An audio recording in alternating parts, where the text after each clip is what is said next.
আসসালামু আলাইকুম রহমতুল্লাহ বারাকাতু। শান্তি কে না চায়?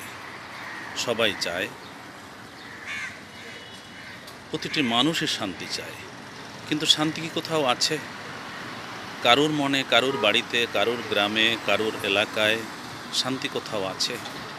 অশান্তি আর অশান্তি, যুদ্ধ, বিগ্রহ, মারামারি, কাটাকাটি, নানান রকম অশান্তিতে পুরো জগৎ ভরপুর। সবাই শান্তি চায়। শান্তি কোথায় পাওয়া যায়? মহান স্রষ্টা আল্লাহ রাব্বুল আলামিন কিন্তু শান্তি কোথায় পাওয়া যায় সেটি নিশ্চিত করে বলেছেন। আল্লাহ পাক রব্বুল আলামিন বলেন, আলা বিযিকরিল্লাহি তাতমাইন্নুল কুলুব। খবরদার, সাবধান, আল্লাহর স্মরণে, আল্লাহর জিকিরেই শান্তি রয়েছে। এই যে আল্লাহ নিশ্চিত করে বান্দাদের কাছে একটি বার্তা দিলেন, সেই বার্তা মোতাবেক আদৌ কি আমরা কোনো কিছু করি?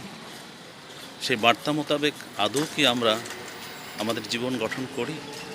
আল্লাহর স্মরণে কি আমাদের 24 ঘন্টা পুরো জীবন, প্রতিনিয়ত, প্রতিটি কাজে, প্রতিটি পদক্ষেপে, কথায়, ওঠায়, বসায়, সর্বত্র আল্লাহর স্মরণটা কি আমরা খেয়ালে রাখি? আল্লাহর কথা শাশ্বত সত্য, নিশ্চয়ই আল্লাহর জিকির শান্তি আছে। কিন্তু আমরা আল্লাহ পাক রব্বুল আলামিনের এই কথা অনুযায়ী কাজ করে সেই শান্তি আমাদের জীবনে আনতে পারি না।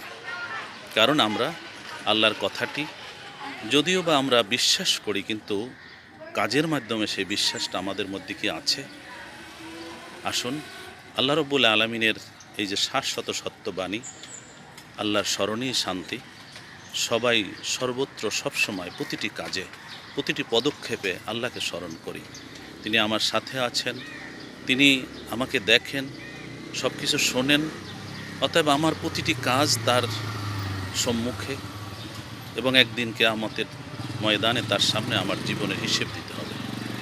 অতএব কোনো লুকোচুরি নয়, আল্লাহ পাক রব্বুল আলামিনকে স্মরণ করে, আল্লাহ পাক রব্বুল আলামিনকে মনে রেখে সবসময় যদি আমরা প্রতিটি পদক্ষেপে তার দেওয়া নীতি, আদর্শ এবং নির্দেশনা মোতাবেক যদি জীবনযাপন করি, তাহলেই তো আল্লাহকে স্মরণের প্রকৃত অর্থ আমাদের জীবনে বাস্তবায়িত হবে।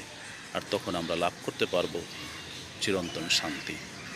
আল্লাহ পাক রব্বুল আলামিন আমাদেরকে শান্তি দান করুন, রহমত দান করুন, সচ্ছলতা দান করুন, সাফল্য ও কল্যাণে পরিপূর্ণ করে দিন প্রতিটি মানুষের জীবন।